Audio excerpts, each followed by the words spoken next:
শুনেন এক ঘটনা। আবু দাউদ শরীফের 3592 নম্বর হাদিস। রাসূল করিম সাল্লাল্লাহু আলাইহি ওয়াসাল্লাম হযরত মুআয ইবনে জবল রাদিয়াল্লাহু তাআলা আনহুকে ইয়েমনে বিচারক হিসাবে প্রেরণ করেছেন। কোথায় প্রেরণ করেছেন? ইয়েমনের কাজী বানাইয়া, বিচারক বানাইয়া, গভর্নর বানাইয়া পাঠাইছেন। পাঠানোর সময় নবীজি মুআয ইবনে জবল রাদিয়াল্লাহু তাআলা আনহুকে বললেন, ও মুআয, তোমাকে যে আমি বিচারক নিযুক্ত করলাম, তুমি কিসের মাধ্যমে বিচার করবে? হযরত মুআয রাদিয়াল্লাহু তাআলা আনহু কথাটা বুঝবেন তখনও কোরআন নাজিল হচ্ছে। কোরআন কিন্তু এখনো কমপ্লিট হয় নাই। ইসলামী বিধিবিধান, দণ্ডবিধি, ইসলামী আইন সবগুলো এখনো পরিপূর্ণ নয়, এখনো আল্লাহর হুকুম নাজিল হচ্ছে অনর্গল। তখন মুআযকে জিজ্ঞাসা করলেন, তুমি কিসের মাধ্যমে বিচার করবে? তিনি বললেন, আকযী বিকিতাবিল্লাহি, আমি আল্লাহর কিতাব দ্বারা ফয়সালা করব। নবীজি আবার জিজ্ঞাসা করলেন, ফাইল্লাম তাজিদ বিকিতাবিল্লাহি, যদি তোমার গবেষণা দ্বারা কোরআনের মধ্যে তার সঠিক সিদ্ধান্ত খুঁজে না পাও, তাহলে তুমি কি দিয়ে বিচার করবে? তখন মুআয ইবনে জবল রাদিয়াল্লাহু তাআলা আনহুকে, মুআয ইবনে জবল নবীজিকে বললেন, আকযী বিসুন্নতে রাসূলিল্লাহি সাল্লাল্লাহু আলাইহি ওয়াসাল্লাম। কিসের মাধ্যমে? বলেন বলেন, জোরে বলেন। আকযী বিসুন্নতে, আকযী বিসুন্নতে রাসূলিল্লাহি সাল্লাল্লাহু আলাইহি ওয়াসাল্লাম, আমি নবীজির সুন্নত দ্বারা, নবীজির সুন্নত দ্বারা ফয়সালা করব।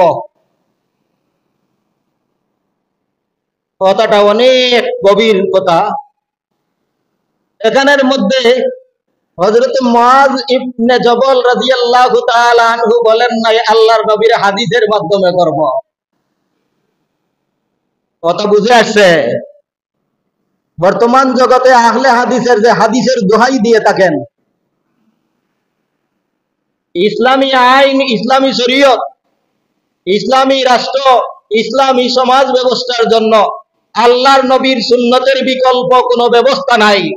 এই জন্য হযরত মুআয ইবনে জবল রাদিয়াল্লাহু তাআলা আনহু বললেন, আকযী বিসুন্নতে রাসূলিল্লাহি সাল্লাল্লাহু আলাইহি ওয়াসাল্লাম, আমি আল্লাহর নবীর যে সিদ্ধান্তগুলো আছে সেই সিদ্ধান্ত মোতাবেক, সুন্নত মোতাবেক আমি রাষ্ট্র পরিচালনা করব। আমি সেই এমনের মতো একটা বিশাল প্রদেশ শাসন করব।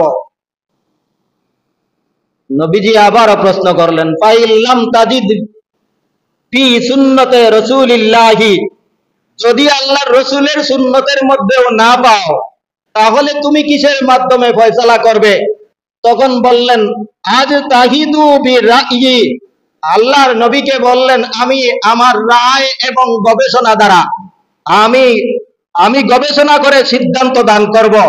তারপরে রাসূল করিম সাল্লাল্লাহু আলাইহি ওয়াসাল্লাম বললেন যে আল্লাহ পাক রব্বুল আলামিনের শুকরিয়া, আল্লাহর নবীর একজন সাহাবী, একজন বিচারককে আল্লাহ পাক রব্বুল আলামিন সঠিক সিদ্ধান্তে পৌঁছার তৌফিক দান করেছেন। সুবহানাল্লাহ। তাহলে ইসলামী আইন, ইসলামী আদালত, ইসলামী বিচার ব্যবস্থা, ইসলামী বিধিবিধান, ইসলামী মাসআলা, ইসলামী শরীয়তের হুকুম আহকাম নির্ধারিত হয় তিন পদ্ধতিতে। এক নম্বরে কোরআন থেকে। যদি কোনো মানুষ কোরআনে গবেষণা করতে সম্পূর্ণ দুর্বল হয়ে যায় আর কোরআনে তার জ্ঞান অনুযায়ী না পায়, তাহলে দ্বিতীয় পন্থা এবং দ্বিতীয় ঠিকানা হলো আল্লাহর নবীর সুন্নত, অর্থাৎ নবীর সিদ্ধান্তমূলক যে সমস্ত আইন আছে সেই সিদ্ধান্তমূলক আইনের দ্বারা ফয়সালা করা। আর তিন নম্বরের ঠিকানা হলো যে ব্যক্তি ওই বিষয়ের জন্য দায়িত্বে নিযুক্ত হবেন, ওই দায়িত্বশীল ওই বিষয়ের উপর গবেষণা করে সিদ্ধান্ত দিবেন। কোথায় গবেষণা করবেন? গবেষণার দুইটা ঠিকানা। একটা হলো কোরআনে গবেষণা করবেন, আরো একটা হলো হাদিসের মধ্যে গবেষণা করবেন, কোরআন এবং হাদিসের গবেষণার সমন্বয়ে সিদ্ধান্ত দিবেন। সেই সিদ্ধান্ত আল্লাহ পাক রব্বুল আল্লাহর নবী বলেন, সেই সিদ্ধান্তটাই যদিও তার ভুল হয়, তবে কোরআন এবং হাদিসের মধ্যে গবেষণার কারণে তার জন্য একটি সওয়াব রয়েছে। সুবহানাল্লাহ বলেন।